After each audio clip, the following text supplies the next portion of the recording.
নমস্কাৰ আপোনালোক সকলোকে মোৰ চেনেললৈ পুনৰবাৰ স্বাগতম জনাইছোঁ। আজি মই 6 মাহৰ ওপৰৰ শিশুসকলক খুৱাব পৰা ডালিয়াৰ খিচিৰি ৰেচিপি এটা লৈ আহিছোঁ। নতুন মাকসকলৰ কাৰণে সুবিধা হ'ব, বিশেষকৈ ডাঙৰেও খাব পাৰে, কিন্তু বিশেষকৈ সৰু ল'ৰা ছোৱালীৰ কাৰণে সুবিধা হ'ব। আৰু মোক লগৰে বহুতে সুধি আছিলে যে মইনো ছোৱালীজনীক কেনেধৰণে ৰান্ধি খুৱাওঁ ডালিয়াৰ খিচিৰি। তাইক মই সৰুতেও দিছিলোঁ, এতিয়াও দিওঁ মাজে মাজে, কিন্তু সৰুতে মই বেছিকৈ দিছিলোঁ।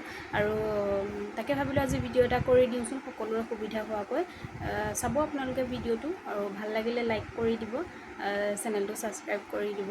ব'লক চাওঁ এতিয়া কেনেদৰে ৰান্ধিলোঁ মই ডালিয়াৰ খিচিৰি। ডালিয়াৰ খিচিৰি ৰান্ধিবলৈ প্ৰথমে মই অকণমান ডালিয়া বাতি এটাত তিয়াই ল'লোঁ। তাৰপিছতে মই অকণমান মগু দাইল ল'লোঁ, সেয়াও মই তিয়াই লৈছোঁ, আধা ঘণ্টাৰ কাৰণে 2 ভাগ তিয়াই থৈছোঁ। তাৰপিছতে 2 ভাগ মই টুকি ভালদৰে ধুই ল'লোঁ। তাতে অকণমান মই অমিতা দিছোঁ, অকণমান ৰঙালাও দিছোঁ, এটা পালেং পাত দিছোঁ, আৰু এটা পিঁয়াজ সৰু সৰুকৈ কাটি লৈছোঁ। তাৰপাছত কুকাৰটো মই গেছত তুলি তাত অকণমান গুড় ঘিউ দিলোঁ, অকণমান পাঁচফোৰণ তাত ফুৰাই দিছোঁ।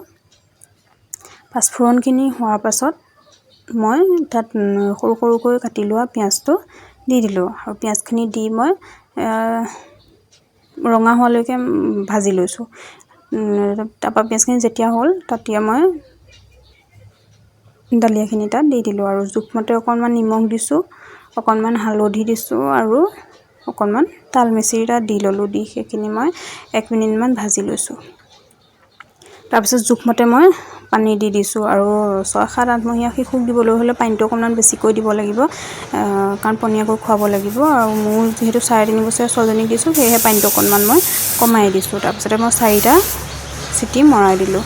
ইয়াত দেখিছেনে কিমান সুন্দৰ হৈছে দেখিবলৈ, আৰু খাবলৈও ভাল হয় এনেদৰে। আৰু যিসকলে শিশুসকলক নাই দিয়া এনেধৰণে ডালিয়া, তেনেকৈ দি চাবচোন, খাই ভাল পাব, আৰু শিশুৰ কাৰণে হেল্থিও হয়। ধন্যবাদ।